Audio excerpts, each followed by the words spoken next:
Le procureur général près de la Cour de cassation, Firmin Mouvondi, a introduit jeudi 29 mai un nouveau réquisitoire à vue de l'autorisation des poursuites contre l'ancien ministre des Finances et député national Nicolas Kazandi. Ce réquisitoire a été lu à la plénière par le rapporteur de l'Assemblée nationale, Jacques Njoli. Selon ce réquisitoire, il est reproché à Nicolas Kazandi la propagation des faux bruits et la divulgation des secrets d'État. Face à cette situation, Firmin Mouvondi estime qu'il doit être auditionné et présenter sa version des faits pour éclairer la religion de la justice. En réaction, le président de l'Assemblée nationale a annoncé la mise en place d'une commission spéciale chargée d'examiner ces réquisitoires afin d'auditionner le procureur général près de la Cour de cassation et l'ancien ministre concerné. Votre bureau vous informe que le procureur général près la Cour de cassation vient de saisir encore l'Assemblée nationale par un réquisitoire aux fins d'obtenir l'autorisation d'instruction contre un autre député national. Je passe la parole à l'honorable rapporteur pour nous donner lecture de la correspondance du procureur général pour la Cour de cassation. Il ne faut pas faire du bruit. Mais ça peut s'agir de vous, Joseph, ou de madame. Vous ne comprenez rien. Alors, calmez-vous.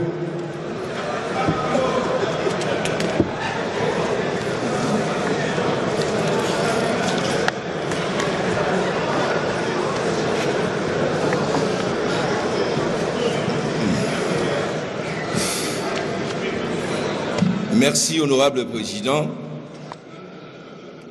Réquisitoire du procureur général près la Cour de cassation aux fins d'obtenir l'autorisation d'instruction contre les sueurs Nicolas Kazadi Nzuji,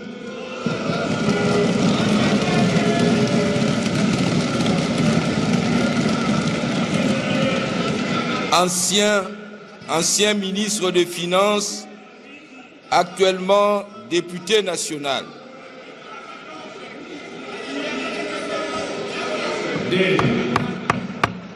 Honorable député, on va suspendre la lecture alors. Honorable rapporteur, tant qu'il continue à faire du bruit, vous ne parlez pas. Je vais demander au rapporteur de gagner sa place, on passe au point suivant. Ou vous faites silence dans la salle et il continue la lecture du réquisitoire. Nous sommes d'accord? Mais pourquoi vous dérangez comme ça, monsieur? Honorable rapporteur, vous avez la parole. Merci, honorable président. À l'honorable président de l'Assemblée nationale, aux honorables membres du bureau de l'Assemblée nationale, à Kinshasa, Lingwala, honorable président, honorable membre du bureau, conformément aux articles 107 alinéa 2 de la Constitution de la République démocratique du Congo, tel que modifié par la loi numéro 11/002 du 20 janvier 2011 et 75 de la loi organique numéro 13/010 du 10 février 2013 relative à la procédure devant la Cour de cassation. Le procureur général prête cette cour à l'honneur de vous adresser le présent réquisitoire aux fins d'obtenir l'autorisation de l'instruction à charge des sueurs Nicolas Kazadi Nzuji, député national. 1. Exposé de fait. En date du 4 mars 2025, M. Nicolas Kazadi Nzuji, ancien ministre des Finances de la République démocratique du Congo, actuellement député national, a fait une sortie médiatique au cours de laquelle il a révélé la gabegie financière à outrance caractérisée par de nombreux maux qui gangrènent la gouvernance publique. À cet égard, ici est de relever que le point fort de son interview épingle grosso modo le mot suivant: la culture de la jouissance caractérisée par la dilapidation des fonds publics au mépris de l'orthodoxie budgétaire et financière. Le projet improductif financé pour détourner le fonds public. La création intempestive des établissements publics en violation de l'orthodoxie budgétaire et en marge des structures standards du gouvernement. Il en a dénombré une cinquantaine dont certaines ne fonctionnent pas. Le mauvais entourage du chef de l'État, dont certains collaborateurs n'hésitent pas à abuser de leurs fonctions pour se donner aux pratiques mafieuses. L'irrégularité du paiement des jetons de présence payés directement à l'Inspection générale des finances en méconnaissance du ministère des Finances dont ces services publics relèvent et partant seul habilité à assurer les paiements de fonds du Trésor public. Et enfin, la divulgation des secrets d'État affirmant qu'à sa qualité d'homme politique et député national, il a dévoilé quelques cas emblématiques ayant posé problème au Conseil des ministres, tant simplement dans le but d'étayer ses propos. 2. Qualification légale et loi applicable. Tels qu'exposés succinctement dans leur rapport avec le droit, ces faits paraissent constituer les infractions des révélations des secrets d'État et des propagations de faux bruits prévus et punis respectivement par les articles 73 et 199 bis du Code pénal livre 2 tel que modifié et complété à ces jours. Eu égard à la gravité des faits, il est de bon droit que le député national Nicolas Kazadi-Nzuji puisse présenter sa version de faits et de preuves pour éclairer notre religion. Par ces motifs qui plaisent au bureau de l'Assemblée nationale d'autoriser l'instruction à charge du député préqualifié pour révélation des secrets d'État et propagation de faux bruits et partant lui remettre de présenter ses moyens de défense. Fait à Kinshasa le 29 mai 2025, l'officier du ministère public, Firmin Mvonde Mambou, procureur général. Merci beaucoup. Honorable député, merci honorable rapporteur de l'Assemblée nationale.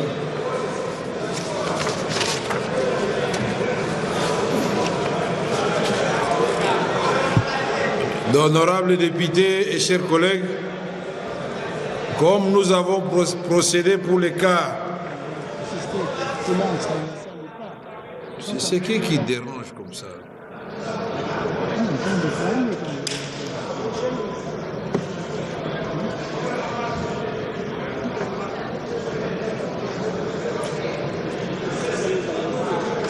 Mais Zondomio, est-ce que nous pouvons continuer dans la sérénité et le travail? C'est incroyable.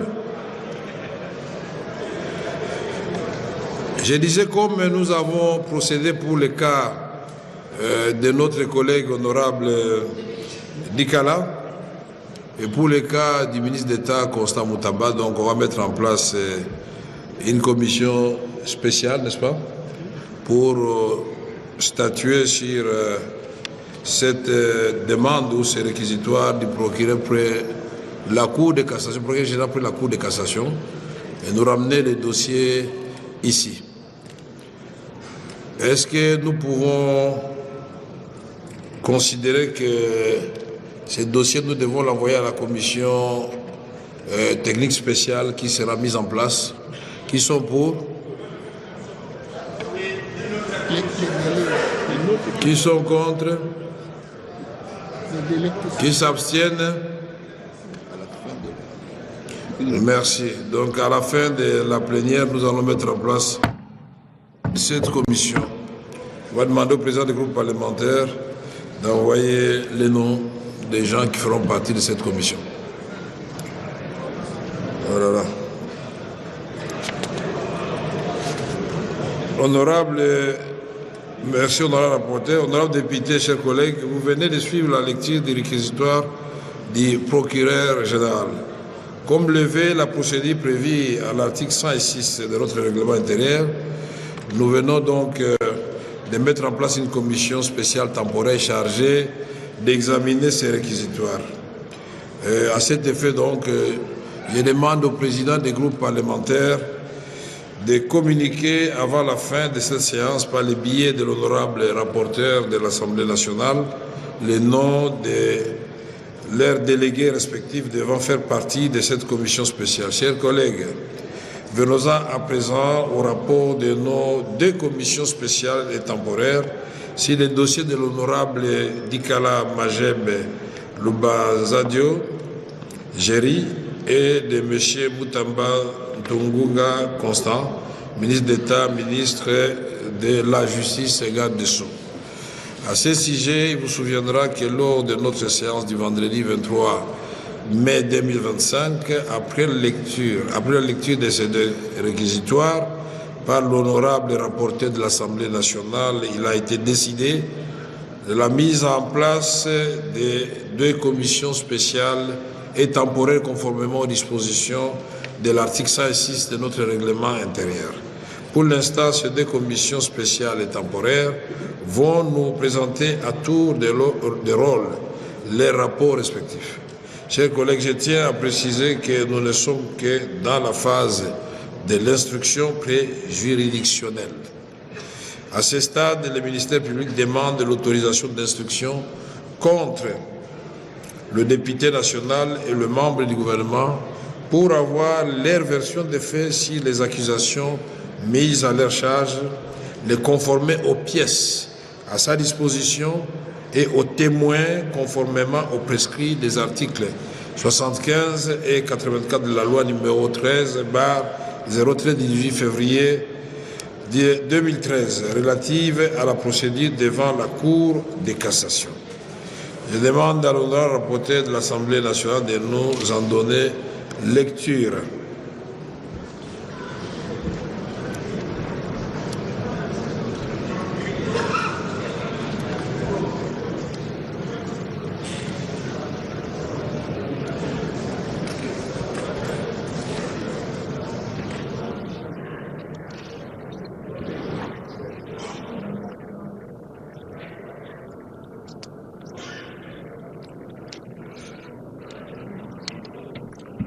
Honorable rapporteur, vous avez la parole. Merci beaucoup, honorable président. Nous sommes donc dans les titres 4 de la loi organique numéro 13/010 du 19 février 2013 relative à la procédure devant la Cour de cassation. Les titres 4 portent sur les poursuites contre les personnes visées par l'article 153 alinéa 3 de la Constitution. L'article 75 susrelevé dit ceci: sauf dans le cas où le parlementaire peut être poursuivi ou détenu sans l'autorisation préalable de l'Assemblée nationale, du Sénat ou de leur bureau, selon le cas, si le procureur général, près la Cour de cassation, estime que la nature des faits et la gravité des indices relevés justifient l'exercice de l'action publique, il adresse au bureau de la Chambre dont fait partie les parlementaires un réquisitoire aux fins de l'instruction. L'autorisation, une fois obtenue, le procureur général pose tous les actes d'instruction. Article 84. Les dispositions de l'article 75 à 79 de la présente loi organique s'appliquent mutatis mutandis aux poursuites contre le membre du gouvernement autre que le Premier ministre. Merci, Monsieur le Président. Je vous remercie, Monsieur le rapporteur. Honorables députés, chers collègues, après avoir circonscrit le cadre de nos discussions sur le dé réquisitoire du procureur général près la Cour de cassation. Nous allons commencer par la commission spéciale et temporaire qui a examiné le dossier de l'honorable Dikala Majeb Lubanzadio Géry. Je demande aux membres de son bureau de prendre place à l'endroit habituel en vue de la défense et des conclusions de leurs travaux.